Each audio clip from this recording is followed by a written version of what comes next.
Hello and welcome to Motorindia's YouTube channel. Our guest for today is Mr. Muralidharan K. He is the Associate Vice President of Lucas TVS. Muralidharan, welcome. Thank you. Nice Thank you meeting so you. much for Nice sparing your meeting time. you. Thank you. Now, I just wanted to know, I'm curious how the rationalization of GST is going to have an impact on the aftermarket products. You rightly said and use a very correct word afterward rationalization. It is not GST reduction.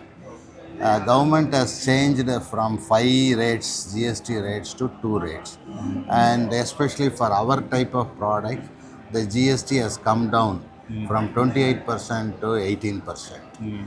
This is a very remarkable change for our kind of product because this is going to really put us on a very good platform. Because if you see, assume a situation where there is no tax. If the zero tax is charged on a product, the reputed manufacturers like us and the small scale company will be in the same platform because they don't use any other route to make the product available at a cheaper price in the open independent aftermarket. Today, as the percentage is coming down, we see there is a huge opportunity to compete with all such brands. So that's a big advantage we are seeing. Do you see this reducing the counterfeit menace? I cannot say the counterfeit, but this will be a big competition. This will help us to compete with the other brands. That is the second level brand in the marketplace. And yes, of course, to some extent, the spurious will also have an impact and situation because they have to compete with the lowest possible price. In the past, when brands like us have to charge 28% and make the product available to consumer, whereas other brands, they are not well registered, they make it available at a zero tax. So there used to be a huge gap of 28%. Today, that is narrowed down to 18%. Maybe we can see a good improvement in reducing that kind of spurious in the market. Okay, great. Aftermarket presents a very dynamic landscape, very scattered. There are a lot of challenges and opportunities. How are you going to address those challenges and how are you going to leverage those opportunities? Let me tell you about the opportunity. See, as you said, this aftermarket is very dynamic, place to place, market to market, time to time, customer to customer. So it is purely on the relationship at the local place between the salesman and the dealer, dealer and the customer, dealer and mechanic. So that we can't do much. What we can do is we can help the dealers and the retailers to reach companies like us in a direct mode and help them as much as possible in identifying the right product and then making it available to them at the right price and giving them the confidence that the product that he is buying is value for money.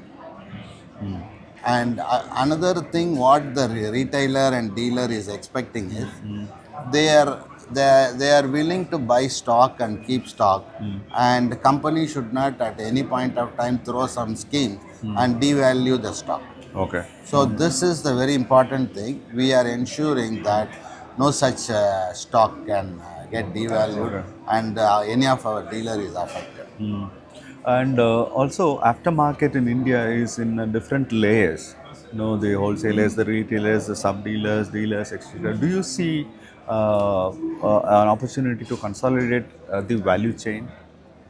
Yeah, more and more this e-commerce coming in, and this electronic payment, electronic mode all coming in. Today, the aftermarket, I would say 80-85% is on credit basis. Future, it will become a cash and carry basis. So the online transaction, money transfer and supply will start.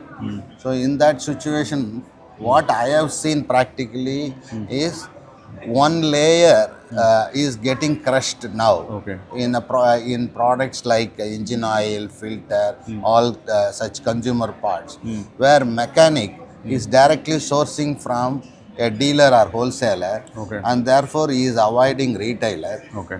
Thereby, that cost advantage is passed on to the End customer. mechanic, end customer. Okay. And today, the mechanic or so-called the garage owner, their financial position also better, and they are able to invest in inventory and make margin out of that product. So that level has taken place. Okay. And the second thing is further one more level reduction between dealer and wholesaler have to happen, but that will happen after some time. I see about another 5 years. With technologies evolving, the life cycle of a product is also increasing. Do you see a drop in aftermarket business because of this evolution? See, if you take before 1980, there was no Euro norm. As more Euro norm come in, and the engine continuously quality of the engine have improved. As the engine quality have improved and road conditions have improved, we have witnessed in one single year 30% reduction in engine part sales, and it has now absolutely come to 70% reduction, and today hardly nothing. So that business has become zero, engine parts zero.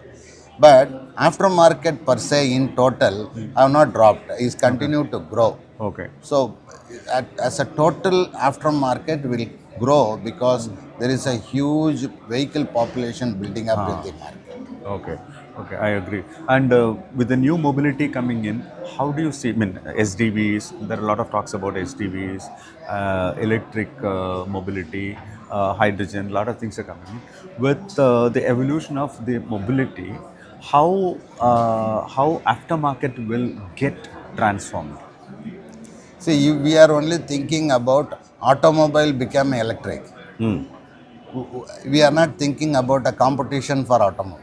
Okay, okay, So tomorrow, if there is a drone taxi, what will happen to automobile? okay. So drone taxi is going to be a threat for automobile.